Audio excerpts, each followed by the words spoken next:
Alright, so I have this character with stylized mesh hair, and I want this hair to be physically simulated. Right now, that hair is, let's see, glued to the head, basically. So it's, when I move character around, it just, stays solid. And what I want to do is this. When I move character around, you can see hair moves. So it's affected by gravity, it got momentum and stuff like that. And if I play animation, like this excited animation, you can see hair also moves during the animation.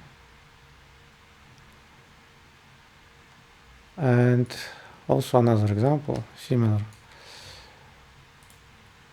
So you can see hair moves around, and also ribbons on the hoodie move around.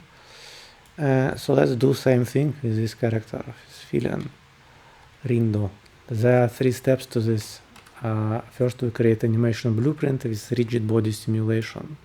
Then we activate it in skeletal mesh. And then we add hair, bone, physical bodies, physical assets for the character. So let's do it right now. Create animation blueprint. Let's do it. Right click on skeletal mesh, create animation blueprint, open it up,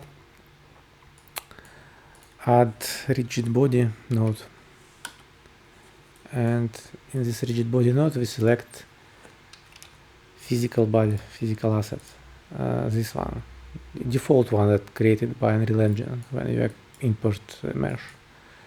Just connect it and input. Now we add input, pose node, also connect it. It's gonna be like this.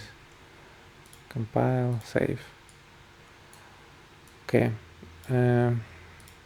Now I forgot what I need to do. Activate the anim blueprint as post-processing for skeletal mesh. Okay. Skeletal mesh. Go to post-processing and enable this anim blueprint. And now we get this notification. We can disable or enable this anim blueprint whenever we want to. Save it, and let's decide which hair strand we're gonna animate for now. Let's go with this front one. It's gonna be hair front one. So it's gonna be like this. Okay. Let's go to physical asset, and these are physical bodies for the character, but we don't have a front hair front one in here, so let's create it. So let's show all bones, look for the front. Here it is, hair front one, right click and add replace bodies, and we get physical body created for us automatically.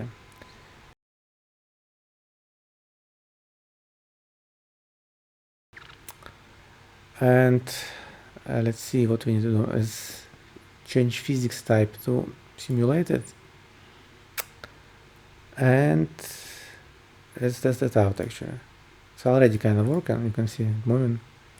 Let's look at it in the skeletal mesh editor. Okay, let's rotate head. This is with disabled post-processing, and now it's enabled post-processing, and it moves, but you can see it rotates like crazy in all sorts of direction. Let's limit the angle of rotation. Go to physics asset, select our hair front thing, and click on this constraint. And in here we can limit rotation angles, like angular limits. Set it to limited. By default it's 45 degrees, should be enough. saved and test it out again. Should be better now. You see, it kind of limited. It doesn't rotate like too much. It kind of better. Anyway, you can like change these constraints to whatever you want. And something else. Okay, last thing. So when move hair around, you can see hair can go inside the skull, right? So to prevent this, we need to add collision body to the head. So hair would collide with head, physical body. So let's, there is no head physical body, so let's create one. Same way we did before. Head, right click, add replace bodies, and again let's hide bones. And now we can move it a little bit. Now we select both head and hair front one, and right click on them, collision, and this enable collision. So you can see enable collision between the currently selected bodies, only between these two. Now it's enabled, and let's check it out again.